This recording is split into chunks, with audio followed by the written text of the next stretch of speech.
Climate change is now a reality and has far-reaching consequences across the globe. South Asia is among the most vulnerable spots to feel the pinch of the global weather aberrations. The burden is felt more by the agrarian communities whose livelihood security is solely covered by farming. Mr. R. Mailvahanam, a seasoned farmer of Veeramangalam village, Thiruvarur district, says, if you observe the climate change in 2012-2013, we experienced severe cold and mist conditions. BPT variety of rice met with severe loss in yield. It could produce only half of its potential. On the contrary, the traditional rice variety was able to withstand severe drought, mist and also excess water logging conditions, and it gave increased yield. Farmers committing suicides are on the rise. More farmers are moving out of agriculture. Farmers are unable to do farming and are struggling hard to survive.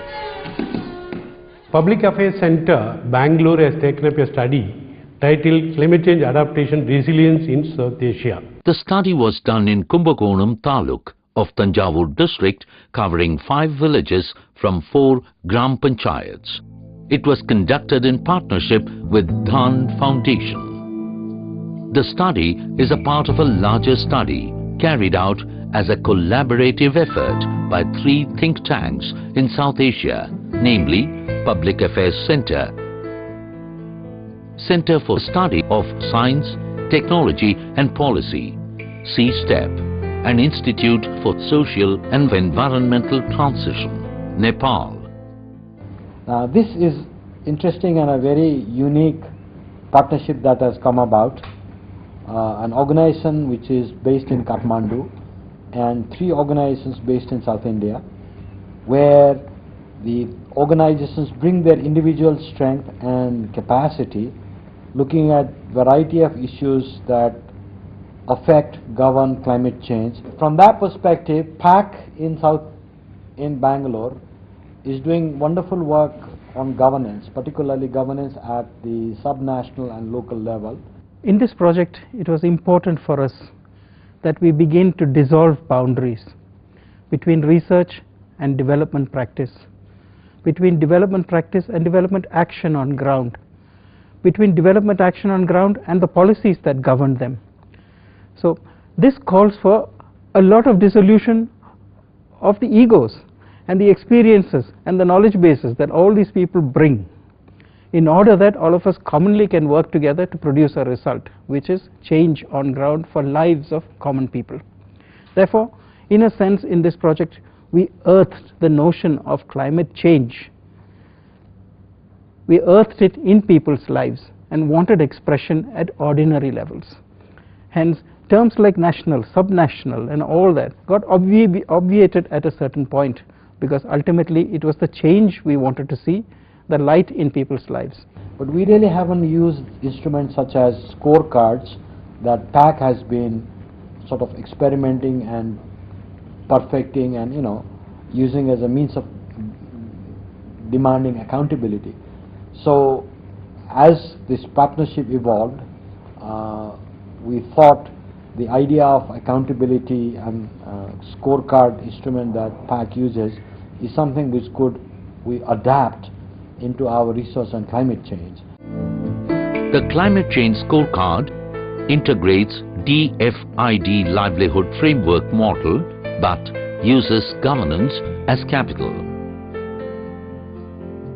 CCSC process includes input tracking as step 1, which helps understand the real situation on the ground. This is done by using participatory rural appraisal methods. This has helped understand climate change impacts and governance response for agriculture from the community perspective. A detailed regulation analysis related to agriculture was undertaken. Climate data was analyzed to understand the trends in rainfall and temperature.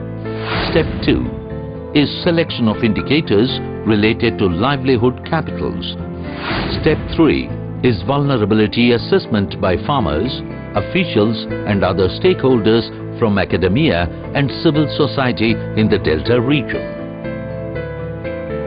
Step 4. Based on the vulnerability assessment, scenario planning was undertaken using governance and livelihood capitals by the communities. Step 5 is to bring all the stakeholders together in an interface meeting to come out with action plan. Step 6.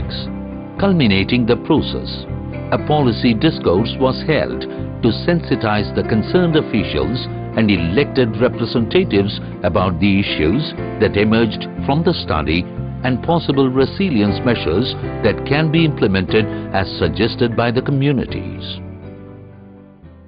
Mr. R. Suresh, Director, Public Affairs Center, adds, The Public Affairs Center was founded on the premise that making citizen experience available to those in charge of public service delivery in a systematic and honest manner would greatly enhance the value of those services and provide inputs, necessary inputs for the correction of deficiencies in those services. Another stark highlight of the study is the influence the governance systems have on agricultural livelihoods. It can be seen from the study findings that the governance systems have very little or the least influence for carrying out agriculture in the Delta. This is a matter of concern, as governance is to play an important role in the lives and livelihoods of the people in terms of subsidies, policies, schemes and programs, rendering the communities vulnerable to varying climate and weather patterns. The study highlighted that though the Delta has a unique and an ancient system of canals, the water does not reach many of the villages, as the canals are in a near defunct condition due to encroachment, siltation, clogging due to waste and rampant mining of sand. In addition to the defunct condition of the canal system, the erratic rainfall and the increase in temperature has rendered the agricultural communities vulnerable to the changing climate. உங்களுடைய சூழ்நிலைக்கு தகுந்த மாதிரியான பாரம்பரிய ரகங்களை தேர்ந்தெடுத்து நீங்கள் நடவு செய்தால் In order to cope up with the changing climate, a network of farmers have been cultivating traditional varieties of paddy which tolerates severe drought and flood, which is one of the resilience measures of climate change adaptation. In view of the Public Affairs Center, integrating the concerns of communities in an organic fashion through community-centered governance is the best way to address many of the issues of climate change. The PAC's Social Accountability Tool, the Climate Change Scorecard, is a bottom-up inclusive method which is unique as it integrates social science research with technical research. The method is also unique as it leads to research plus action on ground, as we at PAC believe in leaving something behind with the community. The process of CCSC empowers and enhances citizen voices, and it offers opportunities to create a dialogue mode to bring about effective policy discussions and evolution of suitable policy and programs for effective climate adaptation and resilience in river deltas. And the Cauvery Delta leads the way.